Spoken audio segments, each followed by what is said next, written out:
What's up, airplane collectors? Welcome to a special model review. It's your host, Ray. Today I'll be reviewing the NG model United Airlines Boeing 737-800 in the Star Wars Special livery.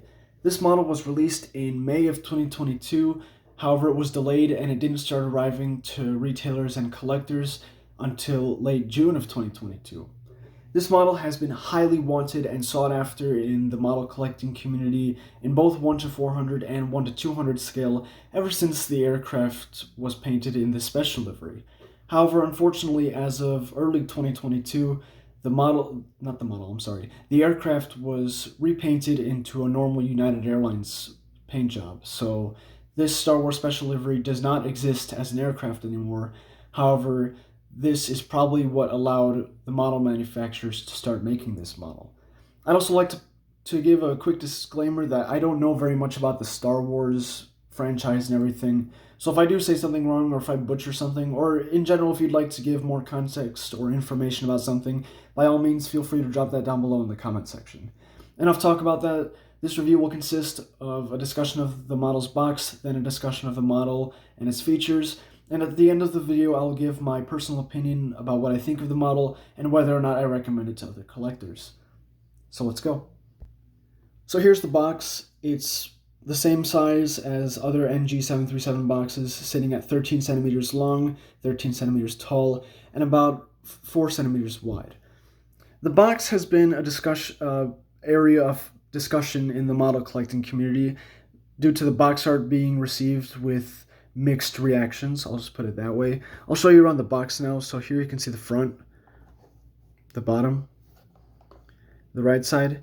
This has been the area of discussion on the box art primarily due to the United title here. It's actually misaligned with the rest of the box itself. You can see it's kind of sitting lower to the left instead of centered as one would expect. It's a very small nitpick, but it's something that does bother a few collectors. Here's the top. Here's the left side. Here you can see the misalignment as well. And here's the back side. This model does include a collector rewards program card, and interestingly, it's in a green color instead of the usual white color that most of us are used to seeing. And here's the model itself. It's 9.7 centimeters long, the wingspan is 8.9 centimeters, and it's about 3.2 centimeters tall. So it's relatively small and it's accurate to 1 to 400 scale. I'll give you guys a quick 360 of the model now, so please take a moment to observe the model's features if you'd like to, and apologies if my fingers get in the way of anything.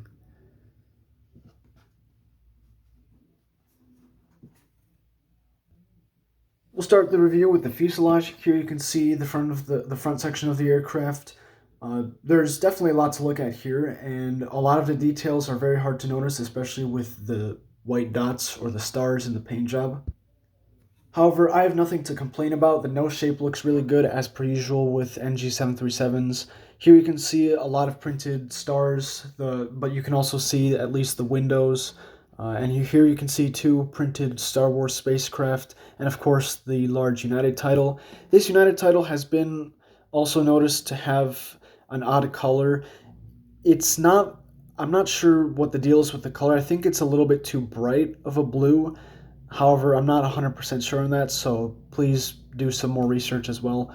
But we'll move down the fuselage. Here you can see more details, another printed spacecraft, and here you can see the Star Wars The Rise of Skywalker logo, and of course the aircraft's registration. Here's the vertical stabilizer. Here you can see the blue saber. It looks pretty good. You can see the printing is a little bit pixelated here. However, I won't complain about it because to be fair, this is a really small model, so it would be hard to get most of the details on there.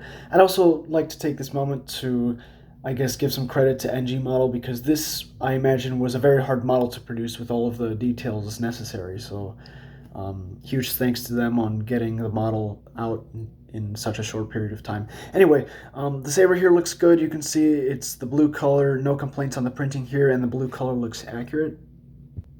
Here's the right side of the aircraft, and here you can see the saber. It's supposed to be a more darker red color, but instead it's more of a bright red and almost pinkish color. That's something that's irritated a few collectors, so the color here isn't the best. It's not the worst, but it is noticeably incorrect. I'll show you guys the right side of the aircraft. Here you can see a lot more details and some more spacecraft. Here you can see the United title here. It's actually a bright red color, and I think this color is accurate. It might need to be a little bit darker, but I think it's still well within acceptable margins.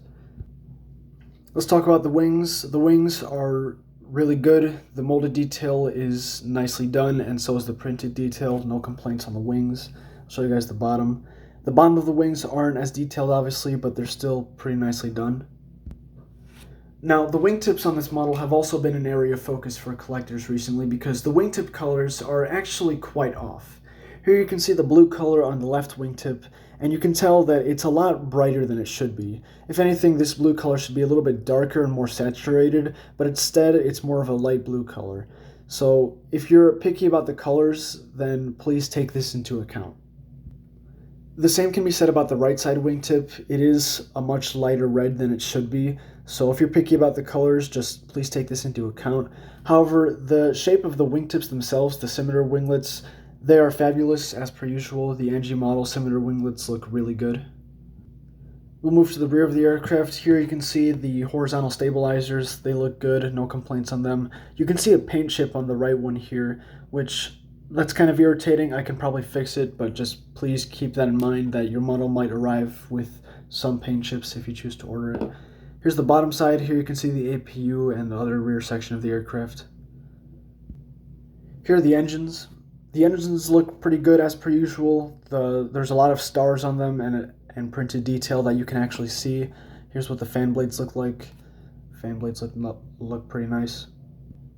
Here's a better look at the bottom of the engine as well as the exhaust portion. The exhaust portion looks good and the bottom has a bit more printed detail and it also looks good.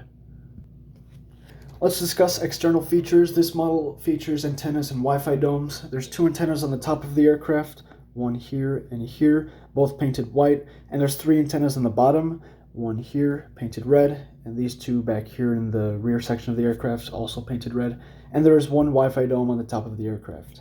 No complaints on the antennas or the Wi-Fi domes.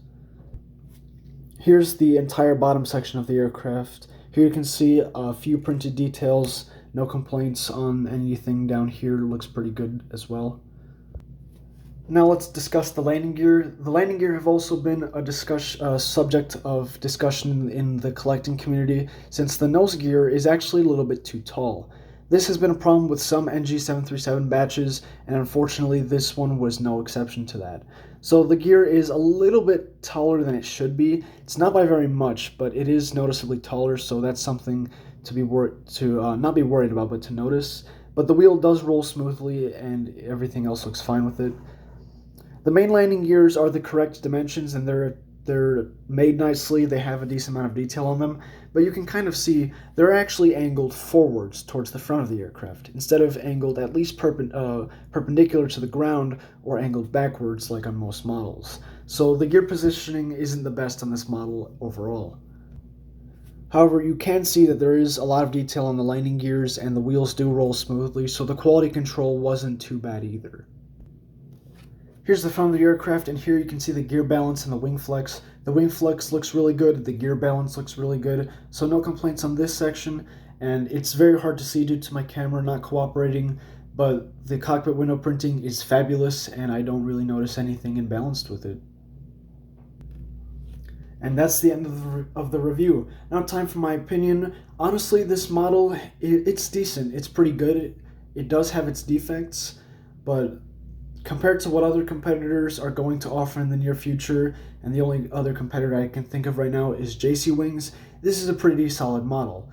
Overall, the mold is really good. The mold quality is probably the selling point of this model.